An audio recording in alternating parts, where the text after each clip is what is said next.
Revolutionary greetings. Haki Kweli Shakur on this nice Monday here in 2015. In the spring, beginning of summer is near. Coming back at you with my next topic, man.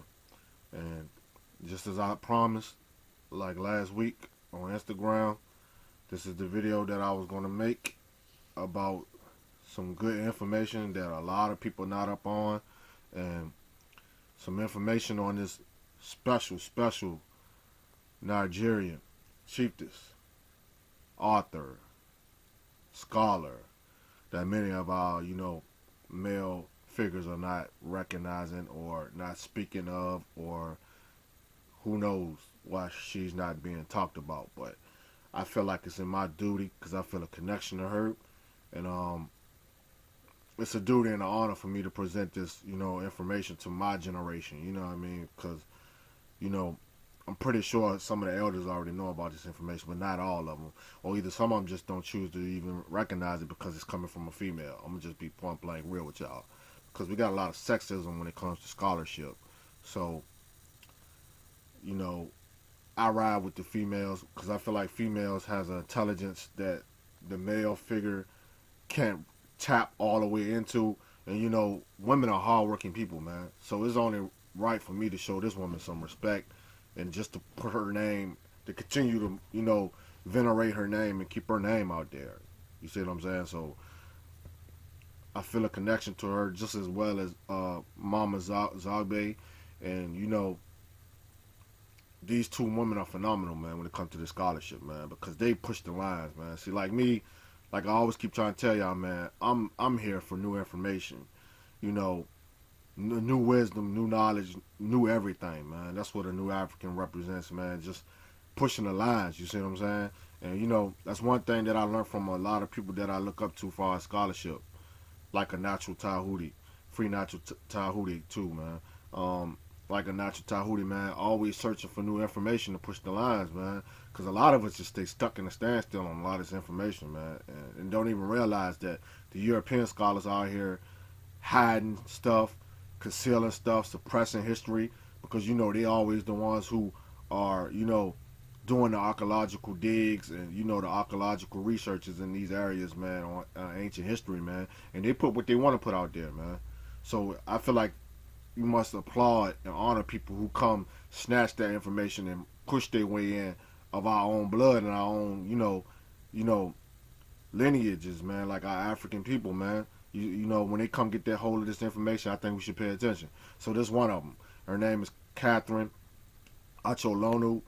And, I just want to say a big rest in peace to her. And may your spirit live on. May your spirit walk through me with this video just to put a little bit of this information out there for our people to go look up, man. And to go holler, and research her, man. Let's venerate her name, man. She's a scholar. And this information, man, she pushed the line on it, man. And some of it, I agree with to the fully because it's truth. You see what I'm saying? From my research. So I'm going to just pull out some of the information that I feel like is truth. You see what I'm saying? Because I know it's true. And, it's dealing with the Igbo people of Nigeria. And, these some historical ancestors, man. And, and y'all know my connection with the Igbo. So, that's why I'm doing this video also. Because, man, I told you on my video, y'all better stop sleeping on the Nigerian ancient history, man, because it's one of the oldest, and it's parallel with the oldest of Kush, Kemet, South Africa. It's right there, man. And I'm gonna touch on that a little bit also, man. Stop sleeping on the Igbo people. Stop sleeping on Edo. Stop sleeping on Hausa. Stop sleeping on Fulani. Stop sleeping on the Nok. Stop sleeping on Yoruba. Stop sleeping on it, man, because it's right there, man. It's right there in history with the best, man. And this video is gonna be based around Igbo ancestors, man, and the ancestors of all those three, great tribes of people, man. And these some old ancestors, man. They go back to Kemet, the Kwa ancestors, man. Straight up. And I'm going to touch on that a little bit too when I start to get into this video. But let me do this, man. Let me give thanks to my ancestor, man. The scholarship, man. I dedicate this video to you. Miss Catherine Acholonu, and I pour this libation out in your memory, man. Catherine Acholonu, man. Ashe, Ashe, Ashe. And this video is gonna be called, man. It's gonna be in her name, Catherine Acholonu, and it's gonna be entitled, the Igbo, Ukwu, the Ogam Script, West Africa Qua ancestors, man. This is the name of the video, and I want y'all to go dig up this information, man. Go research it, because I'm putting it out there. I'm gonna give you the 3 names, the 3 titles of the 3 books. Well, yeah, is it 3 books? 3 books that she wrote, and I'm gonna give you the titles of these books. And I might just put in my description box the links to her video and the links to this other video that is going to be the second half part of my video, but it's not going to be long, because it's going to touch on the Yoruba, also some other more information I want people to go dig, man, because I'm setting the table right here, man. I told you this video going, how can I put it? I say this will go F up the scholarship, man. Go F the game up, man. And people can take it how they want to take it, man. And also, don't get caught up in the name, because you're going to hear the name Adam a lot. But Adam is just, a name for a certain people. And these people that I'm talking about are the ancestors of those people that is called Adam. You see what I'm saying? Because we all know Adam is nothing but another word for, we can go back to Kemet, Atum, the god Atum. It's another word for, man or human. You see what I'm saying? That's all Adam is. So don't get twisted up in no fictional biblical characters, because this is not what it's about. This is just something that she used to make people identify with, to be attracted to the information by putting his name out there. Plus, she used it in a common sense, logical way, because she's not using it as a biblical character. She's using it as a people. So don't get caught up in the name Adam, because you're going to hear the name Adam. And you're going to hear, let me see, some of the information I'm going to talk about, it's going to have some of those mythological, historic places in it. But don't get caught up in that, because that part of the information that she brought up, I feel she used as a metaphor for a timeline, so you can get a better idea of the timeline, when she's saying prehistoric and before certain people. You see what I'm saying? So when you hear something like Atlantis or something like that, she's just saying basically a timeline and a area of prehistoric history that she's covering. So don't get caught up in that, man. And one of them, some of this information is coming from one of her books. The name of the book is called, this book you need to go get ASAP. It's called A Ground Code of African Adam, Reconstruction, 450,000 years of Africa's lost civilization, man. And what's this book about? In this book, they studied over 350 ancient stone monoliths with strange inscriptions that were discovered in Cross River State, Nigeria, in a local area called Ecom. These inscriptions include some glyphs that are obviously Egyptian, and others that we identify as Sumerian, and many unknown scripts too. One of them looks like Dravidian, Malayalam, or even Tamil, a celebrated Sanskrit language of India. The book details preliminary attempts to connect the works of Thoth, the Egyptian god of wisdom, and the letters with those of Enoch, the Hebrew patriarch who was the first to learn to write on stone. They weren't the first to learn to write on stone, but that's just what they're saying. And we know the Hebrews are not the first to write on stone, but, it is what it is. Our linguistic, where it's basically saying that these stones is how the Hebrew learned how to write. Let's put it like that. Because the Hebrew language comes from this language that I'm going to speak about today, which is the Ogam, which is connected to the Igbo original language, Nisibidi. All this is connected. You know what I mean? The Ogam and the Nisibidi is the oldest. You see what I'm saying? The Igbo languages and the Igbo sacred scripts, man. Just to give you a little, what I'm talking about. This is what it's saying. Who was first to learn how to write on stone? Our linguistic analysis study of cave art and rock inscriptions from all over the African continent is the subject of the ground code. They lived before Adam This is another book y'all need to go get. They lived before Adam. The Prehistoric Origins of the Igbo. Go get that book. It's by Captain Acholonu. The They Lived Before Adam is the sequel to the Graham Code. It relates to the story of the first people, Homo erectus, ancestors of Homo sapiens, otherwise called Adam. You see what I'm saying? How he was genetically engineered, but mostly who was there before him in West Africa. See, this is detailing the people before the so-called people of Adam. You see what I'm saying? Which we all know these people are African. That's another thing I'm trying to get a point across today. This is African history, y'all. This is not European history. This is African. So everything I'm detailing is about African people. Period. You know, so don't get it twisted. You know, the first people called Homo erectus. The ancestors are Homo sapiens. So this the time period. At first on one of my videos, the one I did on South Africa, you know, I stated that humans was probably around 100,000 to like, this is my timeline, 100,000 to like 500,000 years old. That was my timeline. So I'm going to push this back for the simple fact we know European scholars are liars. You see what I'm saying? And they be masking, suppressing dates just to fit the European in there. So I'm going to do this with the African. I'm going to say our timeline, including the Homo erectus ancestor, I'm going to say it's between 250,000 years to 500,000 years. 2 million years is the oldest that our people was walking across this earth, man. You see what I'm saying? I'm talking about far as our people, the physical human. You see what I'm saying? And the physical human ancestor, which is Homo erectus and the ancestors before the Homo erectus. You see what I'm saying? So I'm going to push this back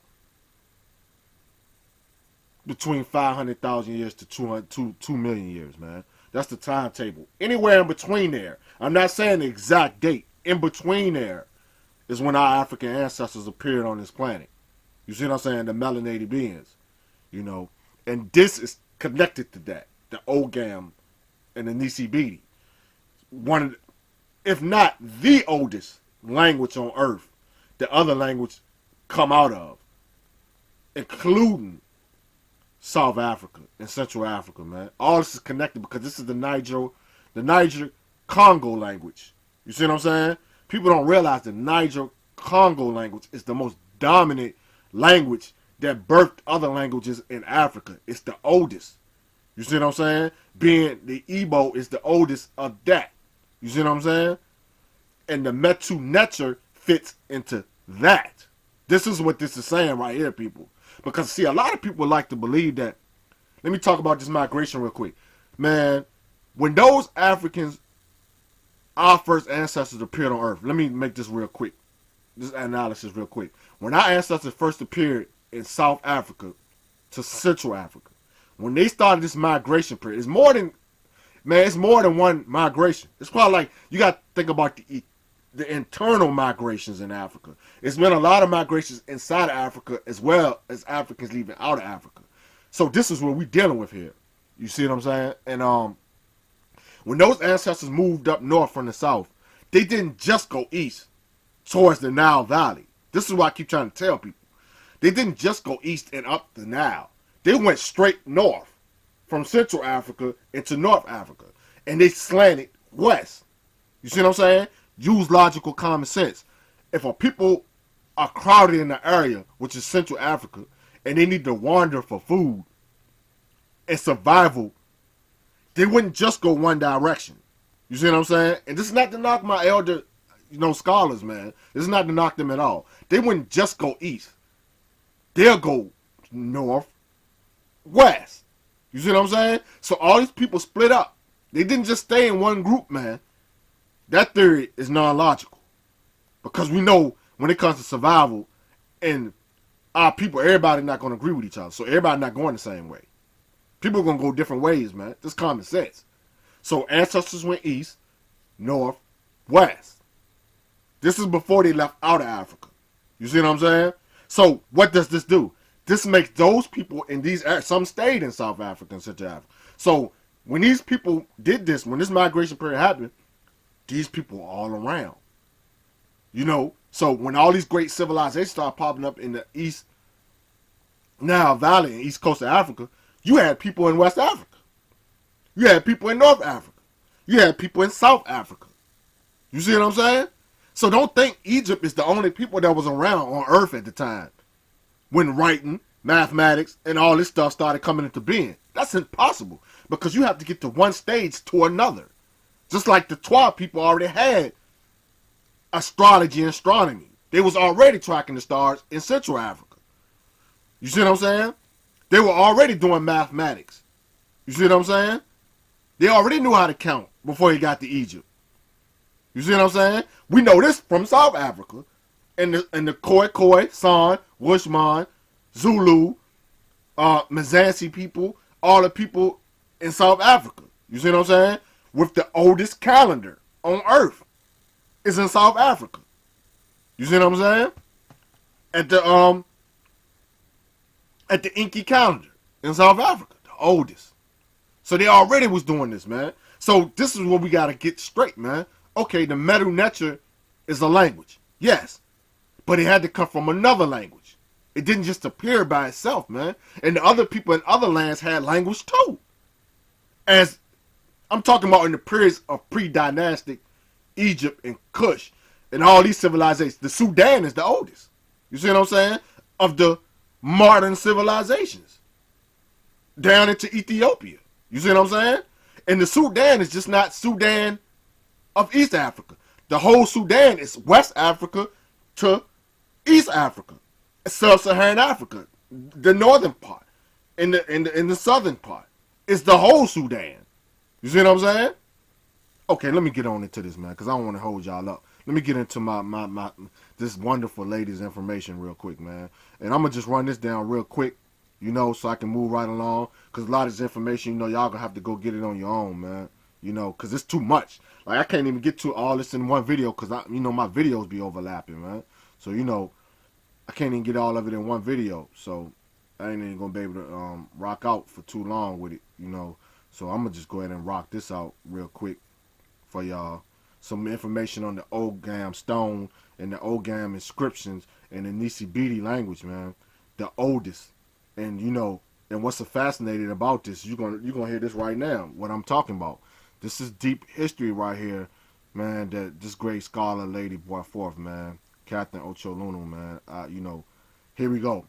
Kush Ishi Obatala, the inventor of the Ogam, Igbo script, and stone inscriptions. This is what this is right here, man. And don't be thrown off by when you hear these, you know, mythological things up in here, because it's going to have mythology in it. So here we go. Osiris was a universal god known all over the world by different names. He was the first Christ, long before the days of Jesus and Krishna. His equivalent entity in India was Rama. He lived in Atlantis as the first priest king. Filial rivalry caused him to leave Atlantis even before it fell and relocated to West Africa, a nearby land. There he built a city among the native Igbo cavemen and settled among them in anonymity and peace, but it was not to last because soon his fame reached worldwide and trouble came calling.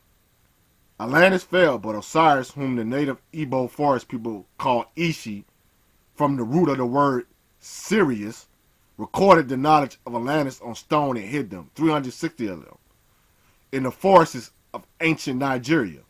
Edgar Casey readings confirm this. Osiris left writings on bronze and copper, which were excavated in the 1950s by a young British archaeologist called Thurman Shaw. That's another cat book you need to go. He has a book on the Igbo ancient history. Man, y'all need to go cop that. The goods found there would have filled an entire museum. This is suppressed history here.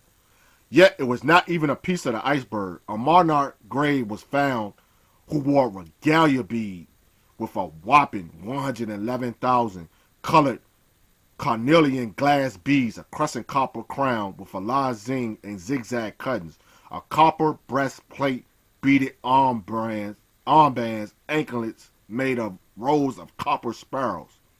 This was certainly no ordinary mortal, nor was Igbo Ukwu an ordinary civilization, but one of the international ramifications which must be sought in mythology and world history books. We therefore began the process of analyzing the finds and emblems in order to figure out whether Igbo Ukwu could well be the prehistoric city which Osiris was reputed to have built in the forest in the days of deluge. It was Igbo Ukwu was in fact the ancient Heliopolis, the capital of mythological Egypt, otherwise known as Punt and Pachia. Woo! The term, man, right? Let me. What this is basically saying, the ancient city in the ancient area of freaking Igbo land in Nigeria lies a forest where this ancient capital sat of the first peoples in the first lineage of Hassar. You see what I'm saying? These people lit, because Egypt wasn't just Egypt on Northeast Africa. This, like I told you with the Sudan is east to west coast of Africa. So we all know Egypt was a bigger, how can I put it, a bigger dominating civilization. It had land. Well, let's put it like that. Its land stretched far and wide, just like part of Asia was Egypt. You see what I'm saying? But the West African chieftains is saying that this is the capital in West Africa, but it wasn't called Egypt, but it was part of Egypt. You see what I'm saying? This is where the capital, this is where the Egyptians, some of their ancestors come from, and was around at the same time the Egyptians was around. Pre-dynastic and dynastic. Man, I'm telling you, man. This is information. This is real information, man. The term Negro is let's get this some more stuff right here, some more information. The term Negro is derived. This is from the India evidence in West Africa. The origin.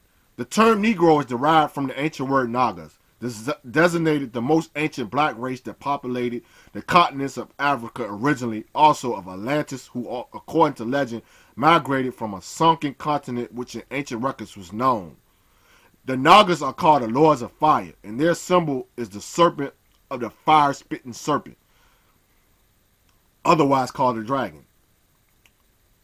In the ancient Tibetan epic story of the birth of the universe, the stanzas of Desnayan, the sons of fire are called instructors of the sons of God, and their emblem is a dragon of wisdom, the mother whose nature is in the spiraling wind.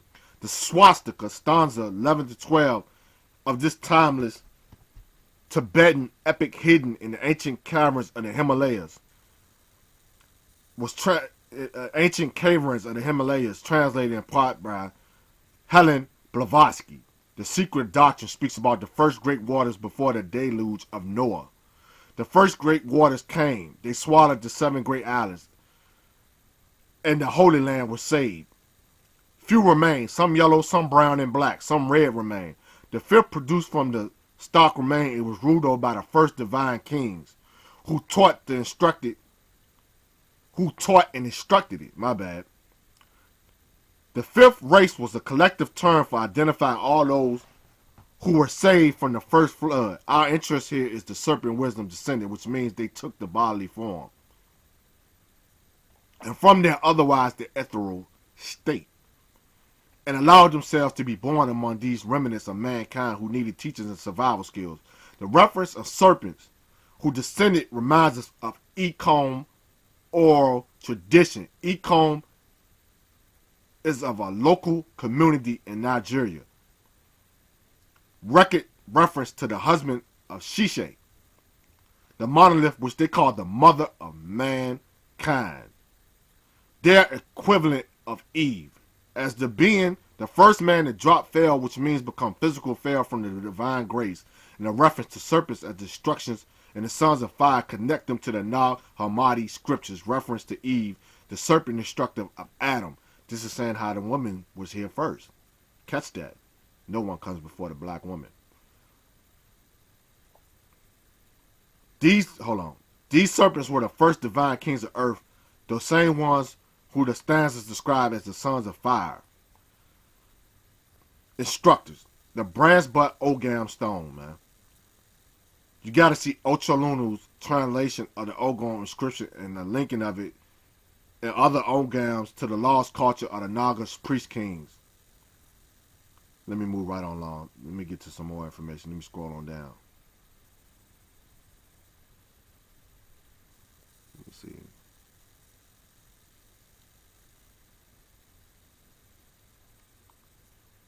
I want to get to more of the original. More of this. Here we go. Indeed, Osiris as the first Christ revealed in the Ogam Scriptures 3 forms of first thought that allowed himself to be born among the sons of chaos. I hid them until I revealed myself to my brethren. Ra and Gad must have thought that Osiris was truly one of them and gave him a charge over the African serpent Naga of Igbo land. Igbo means forest people. But Osiris soon made his home there and taught these cavemen who Thoth in the Emerald Tablets of Thoth calls the hairy people. This was the original Egypt mythology, and these events actually happened in the mythical Panchea.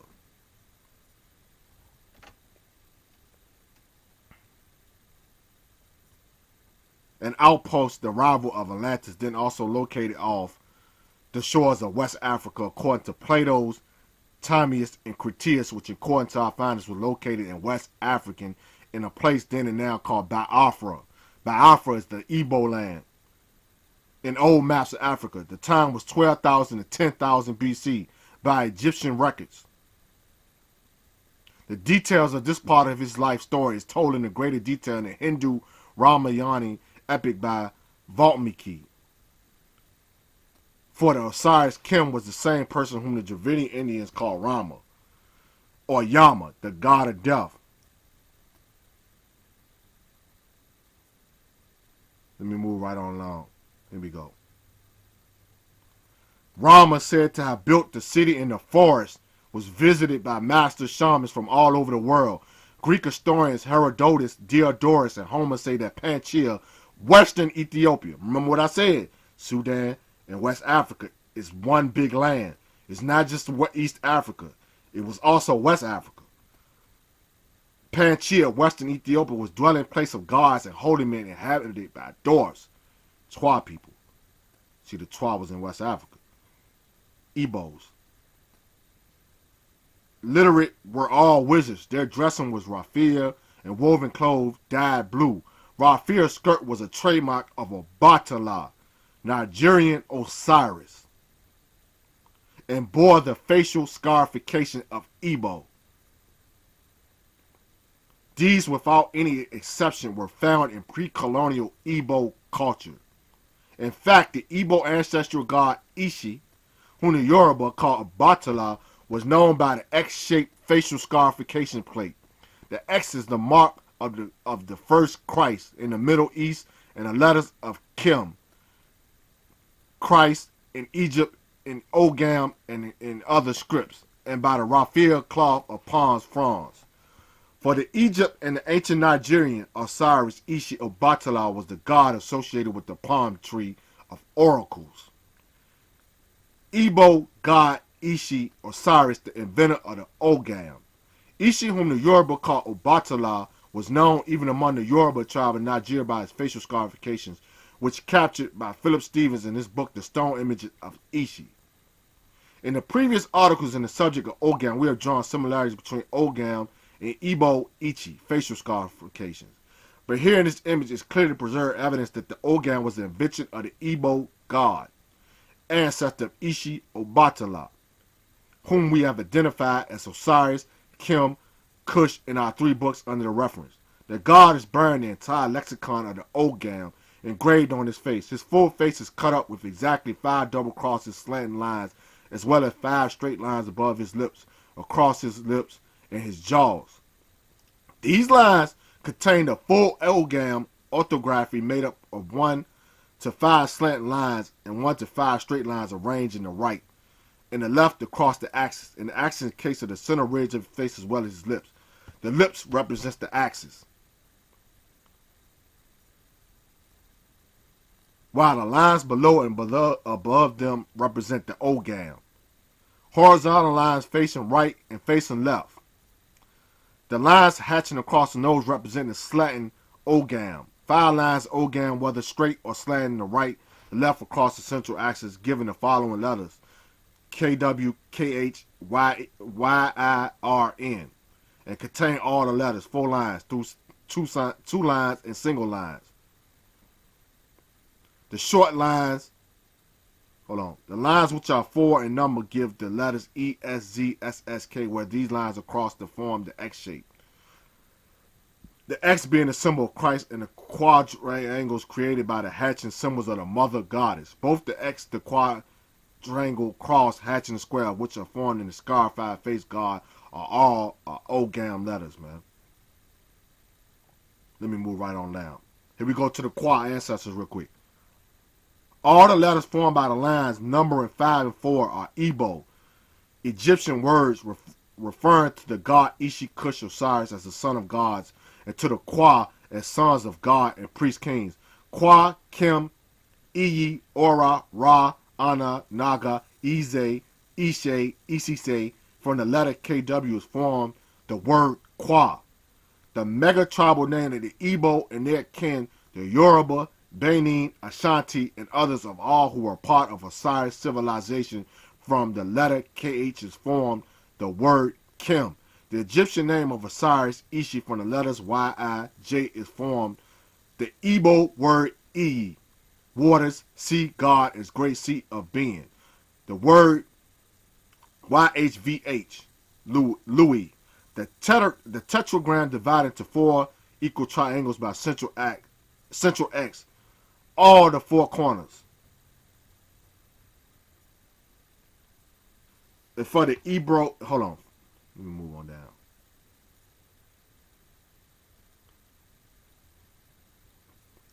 Okay, here we go. The letter N is the first letter in the word Naga, but it's also the root of the word Ana, earth. A most important entity among the Ogam writers who we have found to be the earth worshippers, my bad. Next come the 4-line Ogam letters on the face of God. Their sound equivalent are E and S for Ishi, the Igbo god, the Igbo name of Osiris. E and Z for Ize, the Igbo word for priest king, ESS, Isise, Igbo intonation of Amen, which means 5, and is an allusion to the Osiris Kim, whose number is 5. As seen from the 5 concentric circles on the Kim monolith, and the 5 across the lines of Bartala face matching the 5-pointed star of Egypt. K is the letter sound associated with the Nagas. The X symbol is the Naga letter Chi, and Chi stands for Igbo Chi, God, Sun, Dawn, while KH is the root of Egyptian name of Osiris. Chi is equally to the roots of Ichi, Igbo name for a scarification that the Batalas bear on his face, in other words, the Ogam. Let me go down. The Igbo god Ishi who created the Ogam. The inscriptions on the stone under reference say, I am Ishi, the serpent swallowed the poison ladder mother. Trap means you trapped the frightening destiny. Ancient Egyptian pharaohs took the prefix Ishi into their names as a mark of honor and a spiritual affiliation to Osiris, as the name of pharaoh, Ishisi. The name was transplanted in the Middle East and found in such royal titles as Ashur, Ish, Assyria, Ishtar, along with the word Kush, Kish, which means the cognate of the local name of the monolith, Aqua Nisi, pronounced in Egyptian, Kush, the Nigerian vernacular name of Osiris, which also applies to Kwa Ishi, the ancestors of the Yoruba, Igbo, Edo, and Nigerian peoples. Osiris, the god of the Kwa, the Egyptian variant Kush, was ultimately transcribed by the Greeks as Hyksos, a clan of latter-day descendants of the followers of Osiris, Egypt, to populate the Middle and Far East. The famous text of Yunus, the Kwa, spelled K-A-R, the celebrated as gods and masters of Egyptian civilization. Let me scroll on down.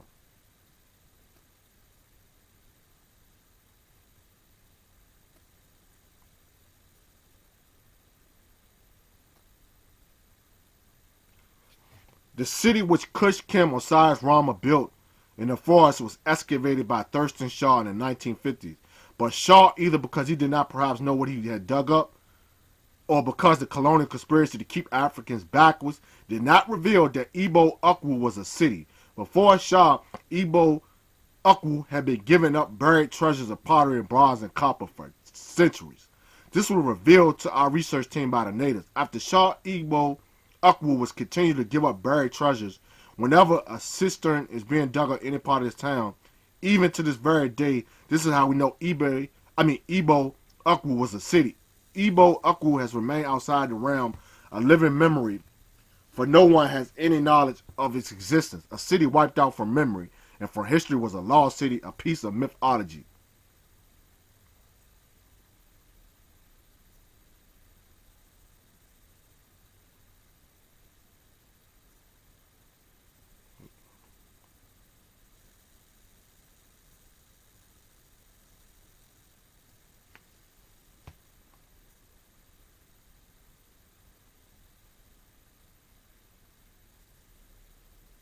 The Igbo language, the Ogam Script, is the origin of other languages in Africa. These languages being from Hebrew language, Semitic language, and the Metu Neter.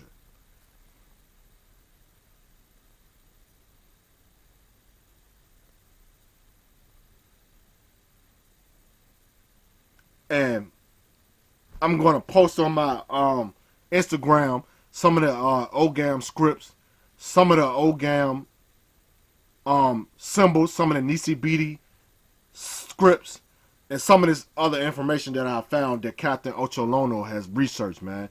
And this was make this even more deep. The Ogam scripts can be found all the way here in West Virginia, man, in ancient times, even in Canada. So this Ogam is also the origin of languages of Europe and the Latin languages and all that, man. You see what I'm saying? Like the Igbo language script and the Igbo language and the Ogam is the origin of other languages. In ancient Egypt, and this is going to blow people's mind, in ancient Egypt, they were speaking Igbo languages. See, people don't, see, this is the thing about Kemet. Why people are fascinated with Kemet, but don't do no research on Kemet. This Ukwu Igbo ancient prehistoric city that's set in a hilltop in the forest of Igbo land is the origin of the celestial city of Heliopolis, man, of the gods of Egypt and India. It's the oldest. Period. And you can dispute that, but you gotta show and prove and show me information to debunk that, which you're not gonna find. And to clear this up before I shut this video off, in Africa, in Egypt, in Kemet, it wasn't one civilization, man. It was many ethnic groups in Kemet at one time. Not just one ethnic group that came from Kush or the Sudan. You see what I'm saying? You had Igbo speaking people there. You had, how can I put it? Bantu speaking people there. You had, I'm going to go as far, even Swahili people speaking there. You even had South African people there. Any language. Most of the languages were being spoke in Kemet at one time because all these other civilizations was around at the same time, man. You see what I'm saying? West Africa was here. They was there. They were in Egypt. Some of them Egyptians came from West Africa because, like I said, the internal migrations. You see what I'm saying? You got to do the research on Africa's internal migrations. Because some Africans, when they went north, went back south. You see what I'm saying? This is where the Niger-Congo language come from. The Niger-Congo language is one of the prehistoric ancient languages, man. All the other languages come out of Niger-Congo language. Period. With Igbo, Ogam, Nisibidi, the oldest. And the Bantu, the oldest. Period, man. Metu Neter come from that. Because the Nisibidi symbols and scripts prove that. Because you can see in the Nisibidi scripts of the Igbo people, you can see the beginning origin of Egyptian symbols. Period. You had to have symbols before they even got to Kemet. For the simple fact, the Twa people, Bantu people, Congolese people, South African people were drawing symbols in caves long before Egyptian existence. You see what I'm saying? And West Africa, caves. And in the forest. You see what I'm saying? So, you know, man, I'm trying to tell y'all, man, y'all better get up on this information, man. Stop sleeping on West Africa. Stop being caught up in Kemet so much and go find the foundations of Kemet. West Africa, South Africa, Central Africa, Kemet is all one. I'm going to just put it like that. It's all one with older stuff that led to the greatness of Kemet. You see what I'm saying? That we don't even talk about, man. And let me run through this real quick. Dr. Brimey Ologari of the Yoruba Scholarship. And I'm going to put his video link in the description box.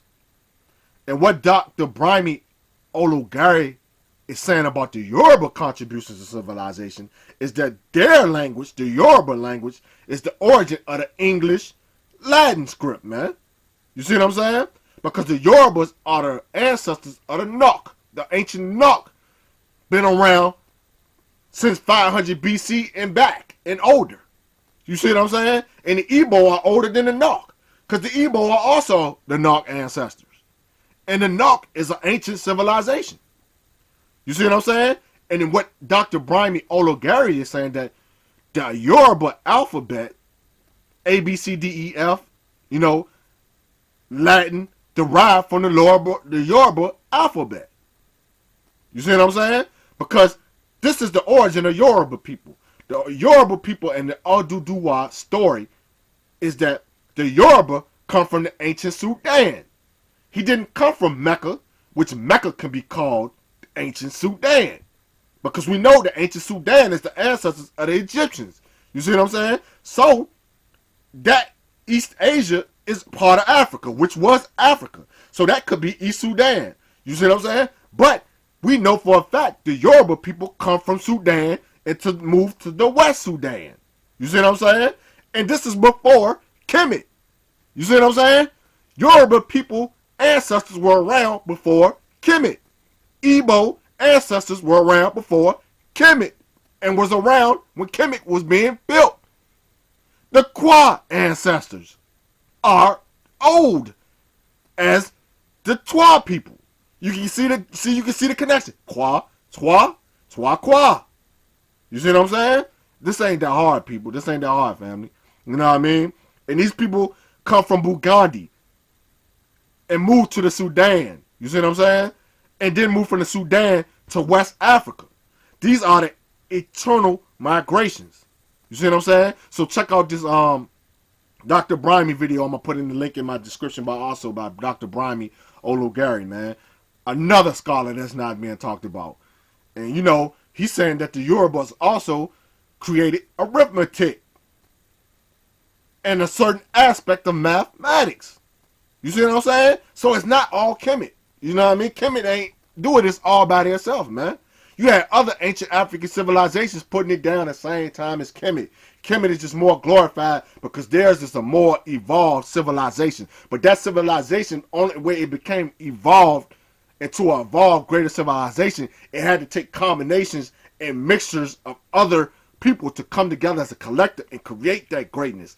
Igbo, Bantu, Mzansi, Kush, all this is one, man. Simple as that, man. The ancient ancestors before Egyptians. Period. You know what I'm saying? And much love and a big ashe and a big salemu to Captain Acholonu. And it's what's crazy, man. Why I'm so connected to this great ancestor, this great Igbo chief, this is, man, we're even born on the same birthday, man. October 26th, man. So I'm going to be posting on my Instagram some more information on this topic. Go out and get those 3 books I told you about in the earlier part of the video. The Lost Testament of the Ancestors of Adam unearthing the ancient Heliopolis, Igbo, Ukwu city, the celestial city of the gods of Egypt and India. Get her book. Get the ground code of African Adam, the reconstruction of 450,000 years of African lost civilizations, man. Get the book, They Lived Before Adam, the prehistoric origins of Igbo. And get Thurston Shaw's book, The Ancient Igbo Peoples, man. I'm going to post all this on my Instagram, man. I'm going to sign off right here, man. Haki Kweli Shakur, the seed of Gabriel Prosser, man. And the mouthpiece of Catherine Acholonu, man. One love, man. One love to all my Igbo people, man. Igbo land, Virginia. And hopefully me and my comrade, man, we got something coming real special, man, for his show, man, that's connected to the Igbo people right here in Virginia, man. We got something special coming for y'all, man. So I'm going to sign off right here, man. Free the land, free the people, African education for liberation, man. And you know, Pomoja Tutashinda, together we will win, man. Catherine Acholonu, may you live forever, man. And shout out to Mama Zabe, man.